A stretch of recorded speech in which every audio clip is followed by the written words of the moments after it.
تو اس سے ان کو یہ اندازہ نہیں ہوتا کہ اگر ہم کسی جماعت کو یا کسی جماعت کے رہنماؤں کو یا اپنے لیڈروں کو، اپنے رہنماؤں کو صرف اس لیے ڈیگریڈ کر رہے ہیں کہ ہماری ان سے مخالفت ہے، تو کیا اس کے نتیجے میں ہمارے ملک کی بدنامی نہیں ہوتی؟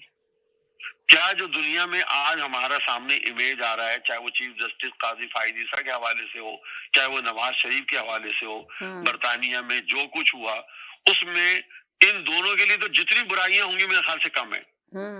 جو ان کو آپ نے کہا ذلیل رسوا کیا، جو کیا اس میں کوئی چلے، ہر چیز میں مان لیتا ہوں آپ نے صحیح کیا، لیکن اس میں یہ بتا دیں کہ آپ کے ملک کی کتنی نیک نامی ہوئی. آپ نے اپنی سیاسی بھڑاس تو نکالی، صحیح کہہ رہے ہیں. آپ نے سب کچھ کر دیا کہ یہ چور تھا، یہ چور ہے، یہ یوں تھا، یہ یوں تھا، لیکن آپ نے اپنے ملک کو کتنا نیک کیا. آپ نے کتنی تعریف ہوئی آپ کے ملک میں، وہ جو پولیس والے وہاں کھڑے ہوئے تھے، وہ جو دیگر وہاں کے مقامی لوگ وہاں پہ کھڑے ہو کے دیکھ رہے ہوں گے، یا وہ مقامی لوگ جو وہاں کی تقریب میں شریک ہو رہے ہوں گے، وہ کیا سوچتے ہوں گے میرے اور آپ کے ملک کے بارے میں. ہم نے اگر غلط آدمی تھا تو جنہوں نے اس کو وہ یہ پریولیج دیے، جو وہ اس کو بٹھا کے اپنے پاس بٹھا رہے تھے، ہم نے ان کی نظر میں اپنے ملک کو کیا پیش کیا، اس پہ کبھی کسی نے سوچا؟ ہم تمام اس وقت بین الاقوامی طور پہ اگر ہم اوورسیز پاکستانیوں کے لیے کہیں کہ جتنے لوگ جماعت کی بھلائی کے لیے کر رہے ہیں، اپنی تنظیم کے لیے، اپنی لیڈر کے لیے نعرے لگا رہے ہیں یا جو کچھ کر رہے ہیں، اور اس کے نتیجے میں ہم دوسری طرف جو الفاظ یوز کرتے ہیں اس میں ہمارے ملک کی کتنی نیک نامی ہوتی ہے، ہمارے ملک کی کتنی تعریفیں ہوتی ہیں.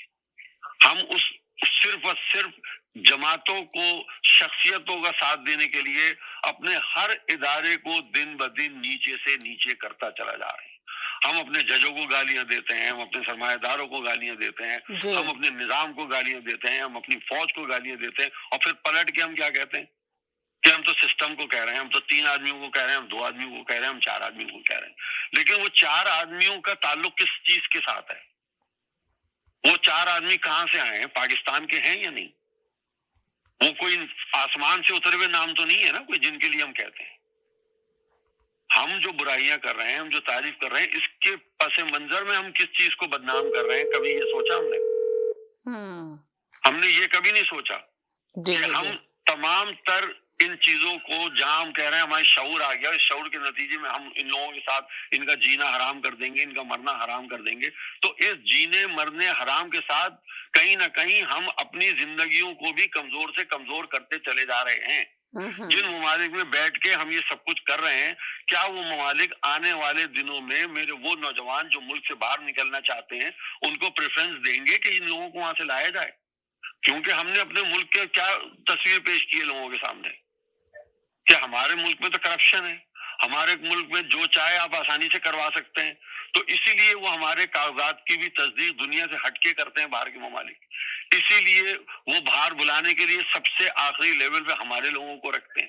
اسی لیے یورپ کے 3-4 ممالک نے یہ طے کر لیا ہے کہ اس ملک کو سب سے کم ویزے دینے ہیں، اس ملک کے لوگوں کو سب سے کم ان کے اسٹوڈنٹ کو بلانا ہے، کم سے کم ان لوگوں کو کاروباری سہولتیں دینی ہے. یہ ہماری نیک نامی ہو رہی ہے، ہماری بدنامی ہو رہی ہے. جی صحیح ہم بات ہے. اس لیول پہ یا اس نیچ پہ کہیں نہیں سوچتے. پھر وہ بات کہ شخصیت پرستی یا جماعتوں کی محبت، تنظیموں کی محبت میں کہیں نہ کہیں ہم اپنے ملک کو کھوکھلا کر رہے ہیں. کہیں نہ کہیں ہم اپنے ملک کو روزانہ چند سال پیچھے دھکیل دیتے ہیں. ہم 47 سے بہت پیچھے لے کے چلے گئے ہیں اپنے ملک کو. فارم 47 کے چکر میں ہم نے پاکستان کو 47 سے بھی پیچھے لے کے چلے گئے، جو ابتدائی دنوں میں بھی پاکستان کی صورتحال نہیں تھی جو وہ آج ہم نے کر دی ہے.